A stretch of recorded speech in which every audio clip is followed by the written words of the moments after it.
தமிழ் சினிமாவில் எனக்கு வாய்ப்பு கிடைக்கலனாலும் பரவாயில்ல, தமிழ் இண்டஸ்ட்ரியே அழிஞ்சாலும் பரவாயில்ல அப்படின்னு எல்லாம் சொல்லி வீரவசனம் பேசின நம்ம மதுவந்தி ரொம்ப தெளிவாக ஒரு இன்டர்வியூ ஒன்று நேற்று கொடுத்துருக்காங்க. கஸ்தூரி பேசுனது அன்வான்ட், முழுக்க முழுக்க தவறானதுங்க. எதுக்கு அப்படி பேசணும்? அப்படி பேசுறதுக்கு என்ன அவசியம் வந்துச்சு? என்ன பர்பஸ்க்காக இப்படி ஒரு ஈவெண்ட்டை அர்ஜுன் சம்பத் சார் இவ்வளவு கஷ்டப்பட்டு ஆர்கனைஸ் பண்ணாரோ, அவரோட மகனை ஜெயிலுக்கு அனுப்பி கூட அந்த ஈவெண்ட் நடத்தணும்னு நினைச்சாருங்க.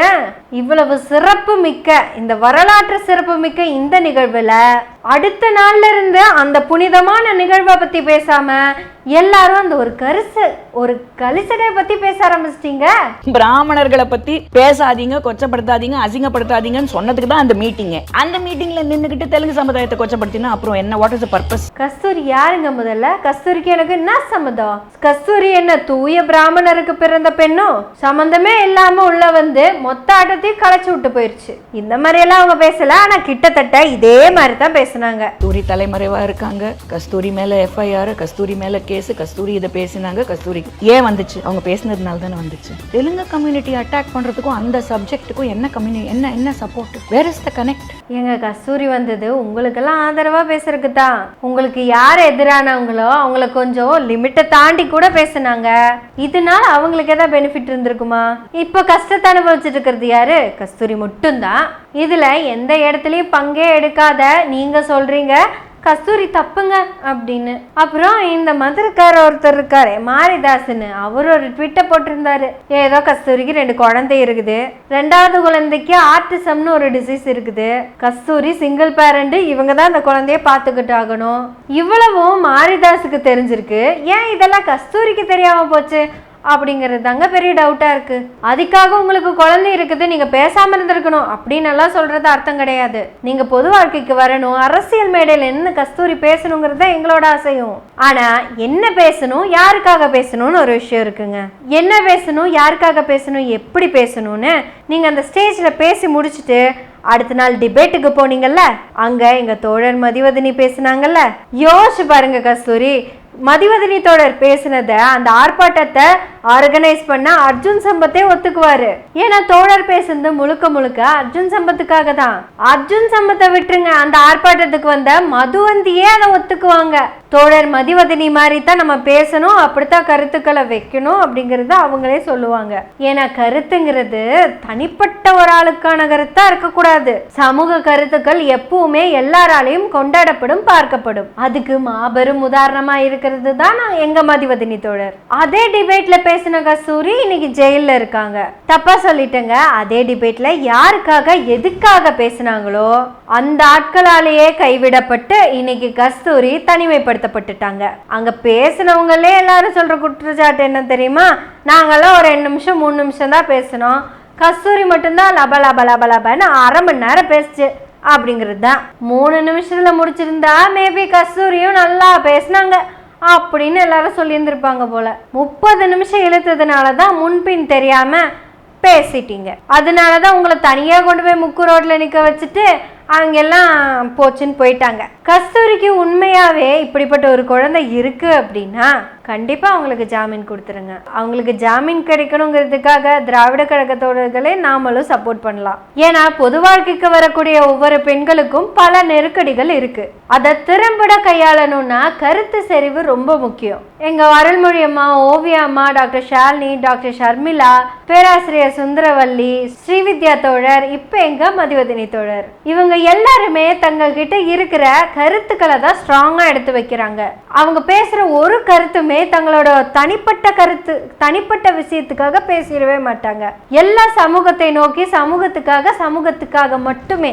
இப்படி பேசுறவங்க கிட்ட இருந்து மட்டும்தான் சொசைட்டிக்கான விஷயங்கள் இவங்க கிட்ட இருந்து கிடைக்கும். அப்ப கஸ்தூரிக்கு இந்த சமூகத்து மேல அக்கறையே இல்லையா அப்படின்னு நீங்க கேட்கலாம். இல்லைங்க, கஸ்தூரிக்கும் இந்த சமூகத்து மேல பெரிய அக்கறையே இருக்கு.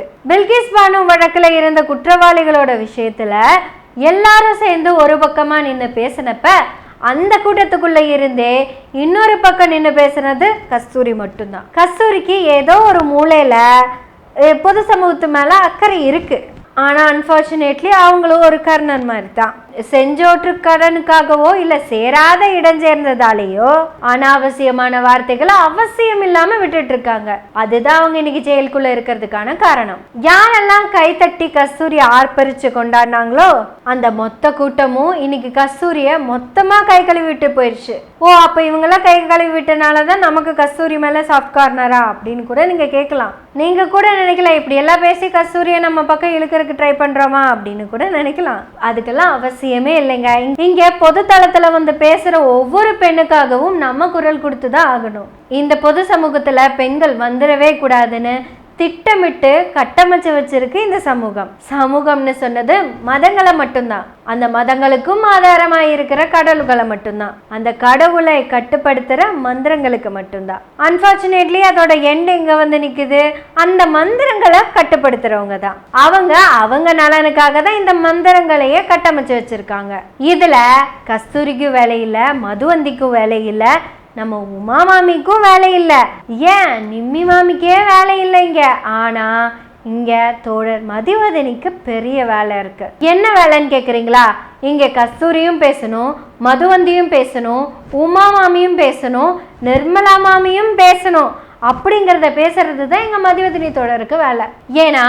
ஏன்னா கருத்துக்களை பேசுறதுக்கும் கருத்துக்களை எடுத்து வைக்கிறதுக்கும் அந்த கருத்தை புரிய வைக்கிறதுக்கும் இன்னைக்கு இருக்கிற ஆட்கள்ல தோழர் மதிவதனி நம்பர் 1ல இருக்காங்க. நீங்க எப்படி பேசணும், யார்கிட்ட பேசணும், எதுக்காக பேசணும், ஏன் பேசணும் அப்படிங்கிறத எங்க மதிவதனி தோழர்கிட்ட இருந்து கத்துக்கிட்டு அப்புறம் பேசுங்க. கஸ்தூரி விரைவில் நீங்க ஜாமீனில் வெளிவர நீ இல்லாத கடவுளை, நீங்க நம்புற கடவுளை நீங்க வேண்டிக்கங்க. சட்டபூர்வமாக நீங்க விரைவில் வெளிவர வேண்டும் என்று நாங்க நினைக்கிறோம். ஜாமீன்ல தாங்க, குற்றத்துல இருந்து இல்ல. நீங்க வெளியே வந்து நீங்க பேசுனது எந்த அளவுக்கு தப்பான விஷயம் அப்படிங்கிறத உளப்பூர்வமா புரிஞ்சுக்கிட்டு அப்புறம் ஒரு மன்னிப்பை மட்டும் கேளுங்க. கஸ்தூரி எங்களுக்கு எதிர்கருத்து பேசுறவங்களாவும் இருக்கலாம், ஆனா பேசுறது பெண்ணா இருக்கிறதுனால நாங்க ஆதரிக்கிறோம். ஏதாவது ஒண்ணு பேசுறதுக்கு நமக்கு ஒரு இடம் கிடைக்கும். அதுக்கப்புறம் விழுந்து எந்திரிச்சு ஏன் பேசணும், எதுக்காக பேசணும், என்ன பேசணும் அப்படிங்கிறத மதிவதனி தோழர்கிட்ட கத்துக்குவாங்க. எனதருமே அடுத்த தலைமுறை மாணவ செல்வங்களே, கற்றுக்கொள்ளுங்கள் தோழர் மதிவதனியிடம் இருந்து. என்ன பேச வேண்டும், எப்படி பேச வேண்டும், ஏன் பேச வேண்டும், எதற்காக பேச வேண்டும், கஸ்தூரியிடமிருந்தும் கற்றுக்கொள்ளுங்கள். என்ன பேசினாலும், எதை பேசினாலும், எப்படி பேசினாலும், யாருக்காக பேசினாலும் அவங்க கடைசியில நம்மளை கைவிட்டுருவாங்க. ஆதாயம் இருந்தா மட்டும்தான் கஸ்தூரியே ஆனாலும் கூட வச்சுக்குவாங்க. எதிரியாவே இருந்தாலும் நம்ம மதிவதனி தோழரை எப்பவுமே கொண்டாடுவாங்க. ஏன்னா தோழர் பேசுறது எல்லாமே சமத்துவம், சமூக நீதி, சுயமரியாதை. எல்லாரும் பேசுவோம், யார் மனசும் புண்படாத மாதிரி புன்னகையோட பேசுவோம். நம்ம புன்னகை சேனலை சப்ஸ்கிரைப் பண்ணி அந்த பெல் பட்டனை அழுத்தி ஆதரவு கொடுங்க. நன்றி, வணக்கம்.